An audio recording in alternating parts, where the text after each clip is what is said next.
My father was a king and the son of kings. He was a short man, as most of us were, and built like a bull, all shoulders. He married my mother when she was 14, sworn by the priestess to be fruitful. It was a good match. She was the only child, and her father's fortune would go to her husband. He did not know until the wedding that she was simple. When at last they pulled off the veil, they say my mother smiled. This is how they knew she was stupid, because bride did not smile. This book is a poetic narrative, with Patroclus being on the forefront of the novel's POV. It is narrated by Patroclus, the son of Menoetius. He was separated from his mom at birth, and at 9 years old his father decided he should take a wife. Barely a man, he was then presented as a potential suitor to Helen of Troy and obliged to take a blood oath in defense of her marriage to Menelaus. His dad undermined his mom and saw her nothing to be of a queen, nor enough to rule. We learn that Patroclus accidentally kills the son of one of his father's nobles. He is then exiled to Phthia, where he meets Achilles, the son of Pythia's king, Peleus, and the sea nymph Thetis. They become close friends and later lovers. And Patroclus develops feelings for Achilles and they fall in love. Like all relationships, there are issues. The two went without their differences. They clashed and quarreled only because they truly cared for each other. Convinced that a mortal of low status is an unstable companion for a son, Thetis attempts to separate the pair by sending Achilles to train under Chiron for 2 years.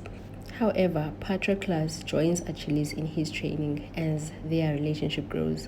The Mycenaean king calls on the tribes to join his military campaign against Troy. Prophecy foretells that Achilles will die in Troy after the death of the Trojan prince Hector. There he is forced to get married and later bears a son.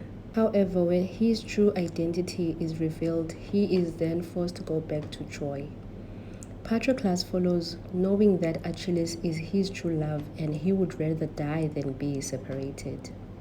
When they get to Troy, there's a war, but Achilles refuses to fight, as the Greeks lose in battles and their soldiers die in scores. Patroclus adorns Achilles' armor and takes his place in the war. Patroclus kills one of the strongest warriors, but is soon killed by Hector. Achilles, mad with grief, returns to war after Patroclus' death and eventually kills Hector. In conclusion of the novel, Patroclus describes looking at his and Achilles' grave and reuniting with Achilles in the underworld. Patroclus' death devastated me. I cannot say enough about this book. To me, this is literature at its finest.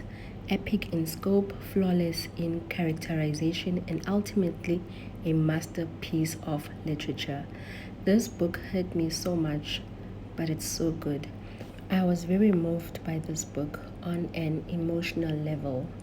Their love had a certain assurance to it, pure and confident. The wedding, simple but lovely. I can't imagine what a movie it would be. Patroclus.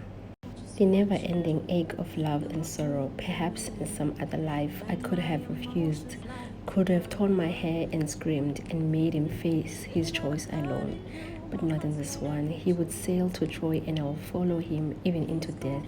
Yes, I whispered.